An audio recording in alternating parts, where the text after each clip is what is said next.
తూర్పుగోదావరి జిల్లాలో కలకలం రేపిన ఓ గర్భిణీ మృతి కేసు కొత్త మలుపు తిరిగింది.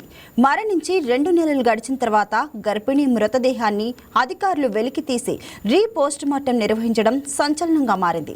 సీతానగరం మండలం కోనవరం గ్రామానికి చెందిన దుర్గాభవాని వివాహం జరిగిన ఏడాదిలోపే 8 నెలల గర్భిణీగా ఉండగానే అనుమానాస్పద పరిస్థితుల్లో మృతి చెందింది.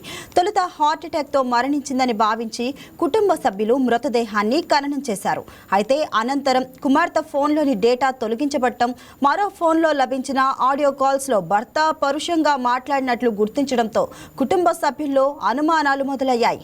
అదనపు కట్నం కోసం వేధింపులకు గురిచేసి హత్య చేసి సహజ మరణంగా చిత్రీకరించారని వారు ఆరోపిస్తున్నారు. మృతురాలి తండ్రి పోలీసులకు ఫిర్యాదు చేయడంతో కేసు నమోదు చేసిన అధికారులు కోర్టు అనుమతులతో ఖననం చేసిన మృతదేహాన్ని వెలికితీసి రీపోస్టుమార్టం నిర్వహించారు. తహసీల్దారు పోలీసు అధికారుల సమక్షంలో వైద్య బృందం నమూనాలను సేకరించి ఫోరెన్సిక్ పరీక్షల కోసం పంపించింది. దుర్గాభవాని మృతి సహజ మరణమా లేక కట్న వేధింపుల నేపథ్యంలో జరిగిన హత్య అన్నది ఫోరెన్సిక్ నివేదిక పోలీసుల దర్యాప్తుల్లో తేలాల్సి ఉంది. ప్రస్తుతం ఈ ఘటన తూర్పుగోదావరి జిల్లాలో తీవ్ర చర్చనీయాంశంగా మారింది. వివాహ సమయంలో భారీగా కట్నం, నగదు, బంగారం ఇచ్చినా అదనపు కట్నం కోసం భర్త కుటుంబం వేధింపులకు గురి చేసిందని మృతురాలి కుటుంబ సభ్యులు ఆరోపిస్తున్నారు. అంతేకాకుండా దుర్గాభవాని మరణించిన 4 రోజులకే ఆమె చెల్లెల్ని వివాహం చేసుకోవాలని మధ్యవర్తుల ద్వారా ప్రతిపాదన పంపడం తమ అనుమానాలను మరింత బలపరిచిందని చెప్తున్నారు. అమ్మాయి పెళ్ళి 10 నెలలు అయిందండి. 10 నెలలు అయితే కొవ్వూరు దగ్గర కాపురం అండి. కాపురం సౌటుపిల్లి ఏడుగుండారు అబ్బాయి అండి. సౌటుపిల్లి వాళ్ళ అమ్మ పేరు బాపమ్మండి అండి. వాళ్ళ అక్క పేరు ఏమో అండి గౌతమ్ అండి. వాళ్ళ బాబు పేరు ఈరబాబు అండి. ఈ పేరు మట్టి మాత్రం సౌటుపిల్లి వెంకట హనుమ కుమార్ అండి. 6వ తారీఖుని 4వ నెల 6వ తారీఖుని పొద్దున్న 10:30 గంటలకు వచ్చేయండి. వచ్చి మా ఇంటికి వచ్చాడు కోనవరం. ఇంటికి వచ్చిన తర్వాత వీడు అల్లు వచ్చాడండి. మా అమ్మాయి ఏం చేసిందంటే మంచిగా పట్టుకెళ్ళినాడు గదిలో పట్టుకెళ్ళినాం. ఒక 10 నిమిషాలకి మా ఆవిడండి టిఫిన్ పట్టుకెళ్ళిందండి. అప్పటికే తలుపులు వేస్తున్నాయండి. తలుపులు వేసి కొట్టిందండి. తలుపు కొడితే ఇంకా వాళ్ళు ఏదో పడుతున్నారు కదా లోపల, ఇంకెందుకే మా వచ్చేసిందండి. మళ్ళీ 10 నిమిషాలు పోయిన తర్వాత మీ అమ్మాయి చనిపోయింది అని తలుపు తీసేయండి. మా అమ్మాయి చిన్నమ్మని కేక చేయండి. చిన్నమ్మని కేక చూడగా మాకు నేను మా ఆవిడ కూడా డిప్రెషన్లోకి వెళ్ళిపోయిన తర్వాత మళ్ళీ ఆర్ఎంపీ డాక్టర్ గారు రాజు గారిని పిలిస్తే ఆయన హార్ట్ అటాక్ అని చెప్పాడండి.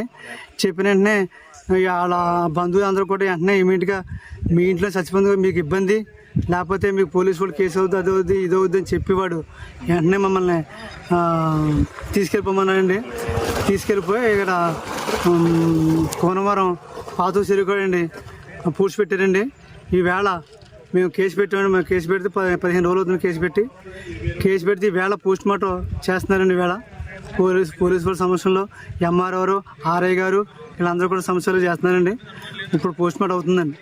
అతనే చెప్పినట్టుగా మీకు ఎలా తెలిసింది? అతను చనిపోయాడు. అతను పోలిన డేటా, అతను మాటల ప్రవర్తన బట్టి మళ్ళీ 3 ఇంకో అమ్మాయిని పెళ్లి చేయమని ఏంటి చచ్చిపోయి 3 రోజులు అయింది పెళ్ళి అయ్యి వీడప్పుడు మళ్ళీ 2వ పెళ్లి సిద్ధ పెడతామంటే మొత్తం ఏదో జరిగింది చంపేసి ఉంటాడు.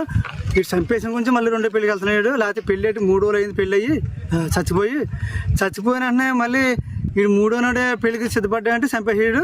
అప్పుడు మేము ఫోన్ డేటాలను చూడగా మొత్తం బయట మాకు వచ్చిందండి. అప్పుడు మేము కేసు పెట్టామండి. 14వ తారీఖున కేసు పెడితే పెద్దల సమస్యలు ఏమన్నారంటే మీరు కమిట్మెంట్ అయిపోండి, మీకు కోర్టులో స్టేషన్లో తిరగలేదు, మీరు చాలా ఇబ్బంది పడిపోతారు అని చెప్పాడు పెద్దలు చెప్తే దాని మాటకి మేము ఓకే అని వాళ్ళు అన్నారండి. అంటే మేము అక్కడికి వినలేదండి. ఎందుకంటే అలా డిలే అయిపోయిందండి.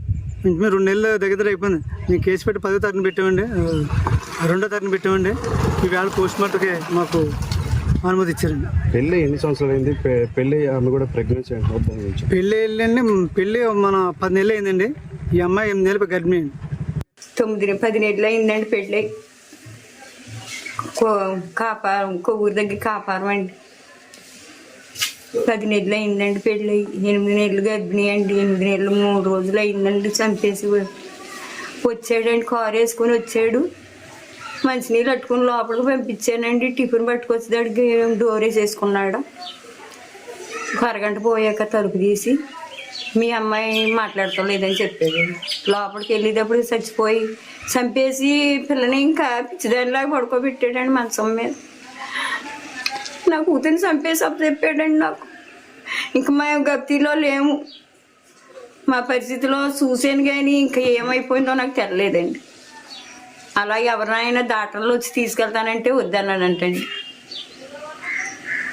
అంగన్వాడీ టీచర్లు వాళ్ళు వచ్చి తీసుకెళ్తానంటే వద్దన్నాడంటండి. చంపేసి నా కూతురు నాకు అప్పు చెప్పాడండి. అది మళ్ళీ పెళ్ళికి సిద్ధమయ్యేది. మళ్ళీ పెళ్ళి అన్నాక చంపేసాడని మాకు అర్థమైందండి. అందులో గప్తి వచ్చింది మాకు 2 రోజులకి. నా కూతురిని మింగేసాడండి. ఆడికి ఎలా చేస్తారో ఏం చేస్తారో. నా కూతురు అసలు వదలొద్దండి. సాఫ్ట్వేర్ జాబ్ అండి నా కూతురికి. ఆడు సాఫ్ట్వేర్ జాబ్ అన్న జాబు లేదు, ఏమీ లేదు. సిమెంట్ పనులు అవి చేసి బతుకుతున్నాడండి హైదరాబాద్లో నాడు బావ దగ్గర.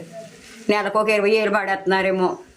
అలా లేబర్ పనులు అన్నీ చేసి నా కూతురిని మింగేసి మళ్ళీ పెళ్లి సిద్ధమయ్యి మా కొంప కూల్చేసాడండి. ఫోన్లో కూడా మాటలో పచ్చి పూతులండి. 10 నెలల కానించి అదే టార్చర్ అమ్మాయి అనుభవించింది. ఆ బూతులు మొన్న 2వ మ్యారేజ్ చేసుకుంటానన్నాక చెక్ చేస్తే అందులో బూతులు తెలిసినాయి.